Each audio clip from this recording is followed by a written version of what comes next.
Hello YouTube, happy 4th of July. I'm gonna try to keep this short and sweet. Made this video a couple of times. It always seems to go a lot longer than I want.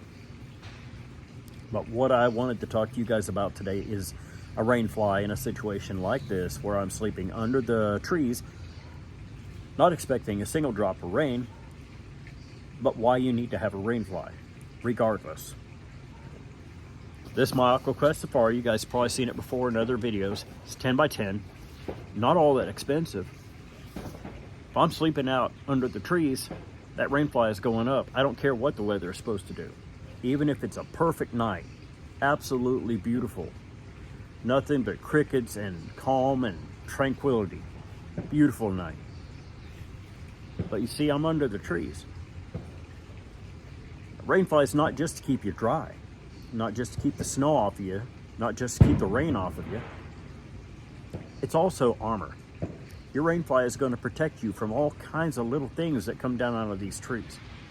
Now, this hammock stays up. This is my wife's spot. She loves to come out here.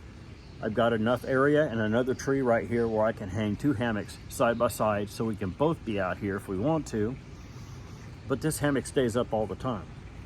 So that's how I know that constantly there are things falling out of these trees. I don't care what time of the year it is. I have to come out here every day and shake this thing out. Now, I have had instances in the past where I get a good hour to myself and I'll come out here and I'll lay down and I'll kind of doze off. One particular occasion, I had something come down. I don't even know what it was. I'm assuming just a little twig, some kind of little stick. Laying on my back, sound asleep, bam, bounces right off my forehead. Okay, now that gives me pause. That gives me a little bit of time to think, you dumbass, you should have had a rain fly up. Because, you know, the reality of the situation is, if that thing would have dropped 2 inches lower and I would have had my eyes open at the time, man, I could have been in a world of hurt. Right in the eye that would have went. Extremely painful, not enjoyable whatsoever. Depending on what fell, I could even lose the eye. I could lose eyesight forever in that eye. Well, I don't want that. The left eye is not so good anyway. If I damage the right one, I'm kind of screwed. Now, when I was a kid, we camped a lot. We did what we called cowboy camping. Just like you see on TV, on the old westerns, the cowboys would lay right down on the ground beside the fire, out in the prairie, light the fire, lay on a blanket, lay on half, fold the other half over you, and that was it. You spent the night. We did that a lot as kids, and the reason we did that a lot as kids was because we didn't have a tent. We didn't have a rain fly. I didn't get my first tent until I was 13 years old.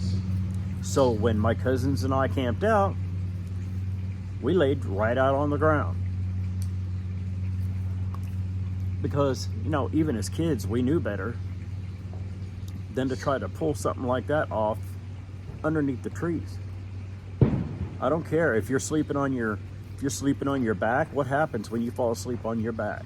You relax. When you hit deep sleep, you relax and your mouth comes open. It hangs open. It happens. So something could go down your throat, you could choke. You have something hitting you in the eyes, possibly blinding you. If you're a side sleeper, it wouldn't take much for just one stick, even a couple of inches long, to come down exactly right and bullseye your ear canal, puncture your eardrum. Okay, how fun do you think that's going to be? So I don't care if it's supposed to rain, if it's supposed to snow, if you're expecting sleet, or even if the weather is going to be absolutely perfect and you know for as close to 100% certain as you can, there's not one single drop of any kind of moisture coming.